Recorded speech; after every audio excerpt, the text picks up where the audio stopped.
자, 여러분들 여기서 빠른 공으로 한번 승부를 한번 과감하게 한번 해볼까요? 아니면은 체인지업을 한번 떨어뜨려 볼까요? 여러분들 여기서 스윙을 한번 크게 한번 해볼까요? 아니면은 한번 참아볼까요? 자, 여러분들 야구 경기를 보다 보면은 선수들이 이러한 선택의 순간에서 고민하는 모습 자주 볼 수 있죠. 이러한 과정들이 모아지면서 또 하나의 야구 경기가 여러분들 또 만들어지는 거 아니겠습니까? 그런데 말이죠, 선수들만 이 선택하는 거 절대 아니거든요. 프런트 단장들도 마찬가지인데, 자, 이번 영상에서는 메이저리그 역사상 최고 또는 최악의 트레이드로 평가받고 있는 타티스 주니어 선수의 트레이드에 대해서 알아보는 시간을 가져보도록 하겠습니다.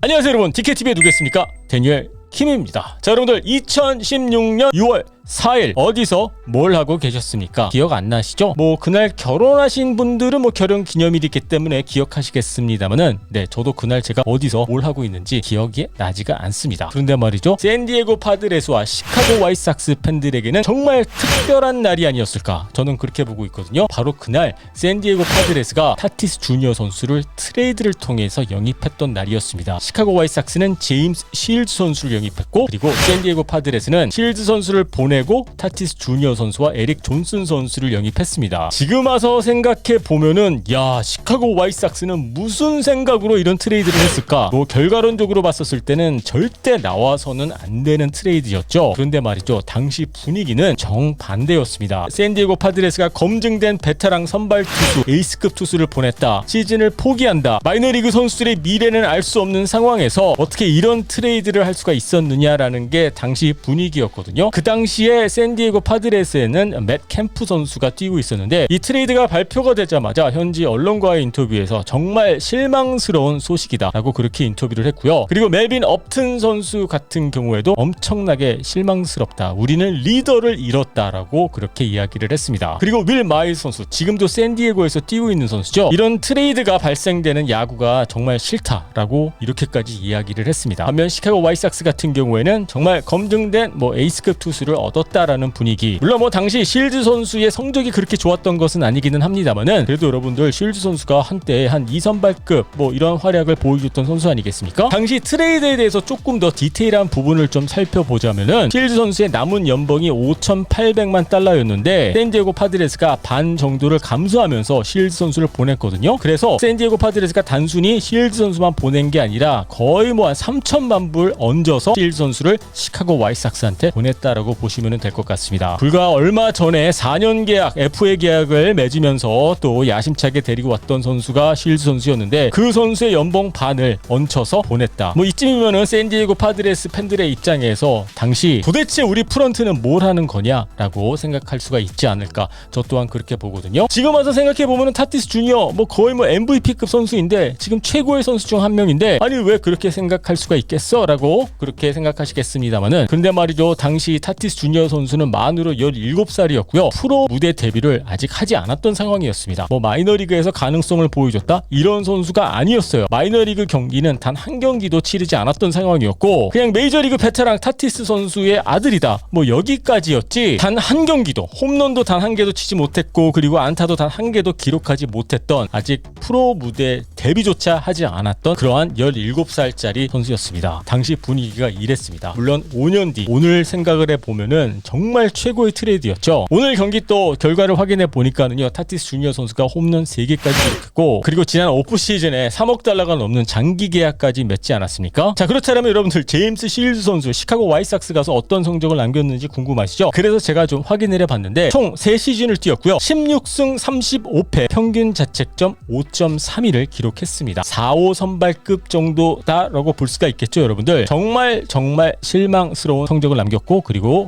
곧 은퇴를 하게 됐다고 합니다. 솔직히 그 당시 에릭 존슨 선수한테 조금 포커스가 맞춰졌던 그러한 트레이드였습니다만은, 에릭 존슨 선수도 샌디에고에서 오래 버티지 못했고요. 평균 자책점 9점대 기록하고 곧장 은퇴를 했습니다. 하지만 타티스 주니어 선수 같은 경우에는 차근차근히 육성 과정을 밟으면서 결국에는 3년 전에 메이저리그 무대에 데뷔를 하면서 이제는 뭐 메이저리그 최고의 스타 중에 한 명으로 꼽히고 있는 선수죠. 자, 그렇다면 지금 이 시점에서 이렇게 생각하시는 분들이 있을 것 같아요. AJ 프렐러, 샌디에고 파드레스 단장이 정말 스마트하구나, 또는 릭 한 시카고 화이트삭스 단장 이 친구 바보가 아니야 라고 생각하실 수도 있겠습니다만은, 저는 솔직히 이건 너무 결과론적인 이야기다. 그리고 AJ 프렐러 단장의 입장에서는 운이 좋았다, 마치 로또 하나 맞았다라고 봐야 되지 않을까, 저는 그렇게 생각하거든요. 아까도 말씀드렸다시피 타티스 주니어 선수가 마이너리그에서 뛴 경험도 없었고 당시 나이가 만으로 17살이었기 때문에 뭔가 타티스 주니어 선수의 뭔가 특별함을 발견을 해서 영입했다라는 것보다는, 물론 도미니카 공화국에서 어렸을 때 뛰었던 장면들은 조금 봤었겠죠. 하지만 결국에는 AJ 프렐러 단장도 좀 운이 따라줬던 트레이드가 아니었을까. 그리고 반대로 릭 한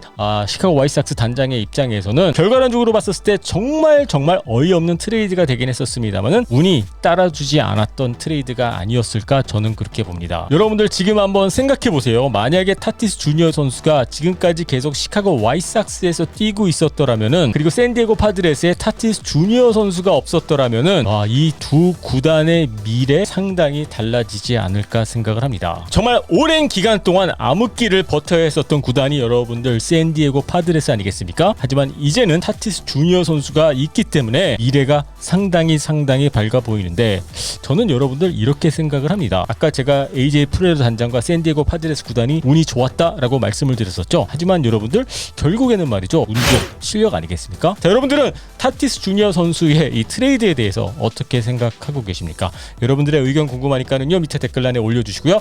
유튜브로 보고 계신 분들은 구독 버튼 눌러주시고요. DKTV는 야구 상담소로 찾아뵙도록 하겠습니다.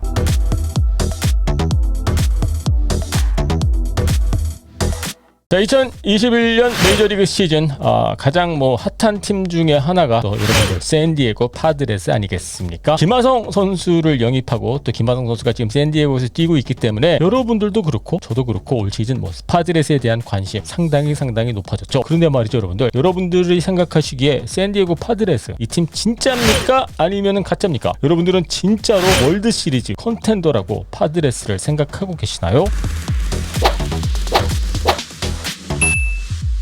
안녕하세요 여러분, DKTV의 누구겠습니까? 데니엘 킴입니다. 제가 방금 전에 체크를 해봤는데요, 베이스볼 레퍼런스닷컴에 들어가서 보니까요, 샌디에고 파드레스의 올 시즌 포스트 시즌 진출 확률 96.5%로 보고 있더라고요. 상당히 높죠. 이 정도면은 거의 확정적인 게 아닌가, 저도 그렇게 보고 있습니다만은, 그런데 막상 또 내셔널리그 서부지구 이 랭킹을 보면은 3위거든요 여러분들. 파드레스 위에 아직도 LA 다저스 있고요, 또 그 위에는 또 샌프란시스코 자이언츠가 있습니다. 올 시즌 내셔널리그 서부지구는 진짜 여러분들 장난 아니에요. 자, 그렇다면 지금서부터 파드레스 구단에 대해서 조금 알아보는 시간을 가져보도록 하겠습니다. 여러분들은 샌디에고 파드레스 하면은 김하성 선수 빼고 말이죠, 가장 먼저 떠오르는 게 뭐가 있습니까? 최근에는 타티스 주니어 선수가 가장 먼저 떠오르는 그러한 선수이죠. 그런데 구단 역사를 전체적으로 훑어봤었을 때 막상 그렇게 떠오르는 게 많지 않은 구단이 저는 파드레스가 아닌가 생각을 하거든요. 물론 토니 구인, 미스터 파드레죠. 물론 샌디에고 파드레스의 최고의 레전드인 토니 구인 이야기를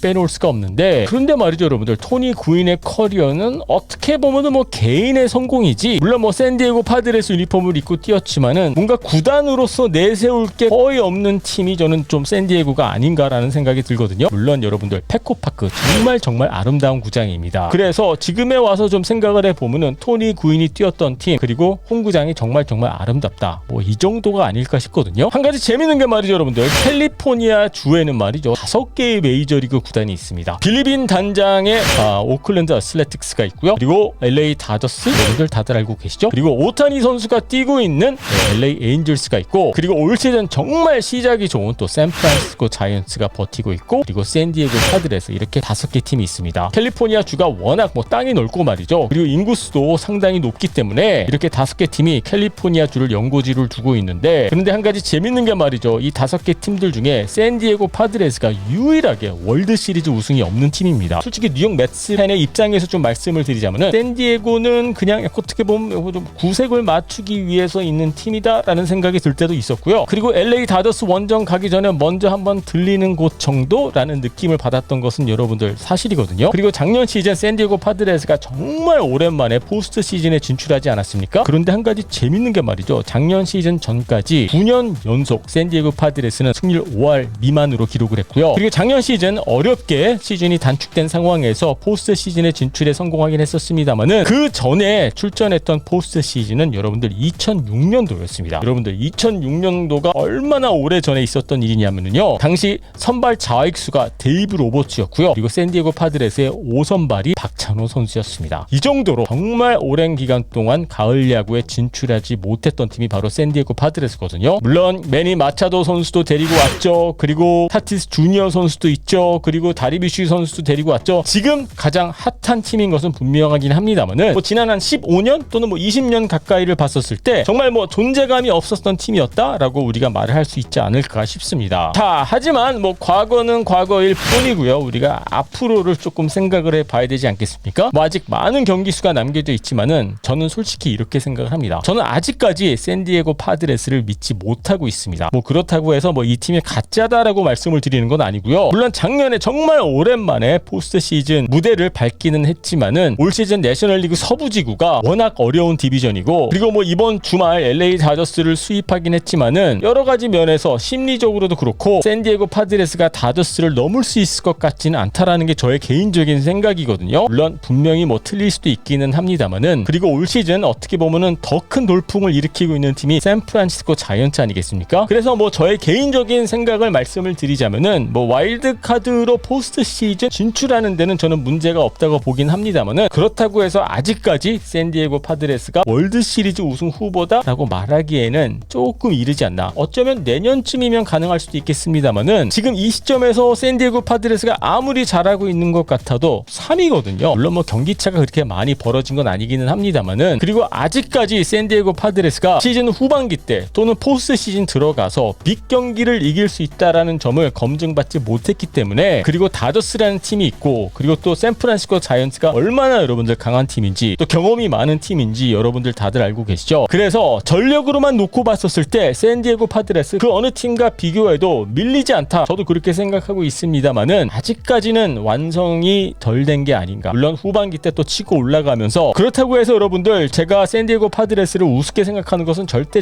아니고요. 아직 샌디에고 파드레스는 뭐 진행형이다. 그리고 후반기 때 치고 올라갈 가능성은 있지만은 아마 내년 시즌이 샌디에고 파드레스의 진짜 시즌이 되지 않을까 저는 그렇게 보고 있습니다. 뭐 아직 상당히 많은 경기가 남겨져 있기 때문에 2021년 시즌을 뭐 미리 예측하는 게 조금 어렵기는 합니다만은 일단 뭐 포스트 시즌 진출하는 데는 문제가 없지만은 월드 시리즈에 도전하는 시즌은 아마 내년 시즌이 되지 않을까 저는 그렇게 보고 있습니다. 자, 여러분들은 어떻게 생각하고 계십니까? 샌디에고 파드레스 여러분들 진짜로 보고 계십니까? 아니면은 내년이 진짜 시즌이 될까요? 자, 여러분들의 의견 궁금하니까는요 밑에 댓글란에 올려주시고요. 유튜브로 보고 계신 분들은요 구독 버튼 눌러주시고요. DKTV는 야구상담소로 찾아뵙도록 하겠습니다.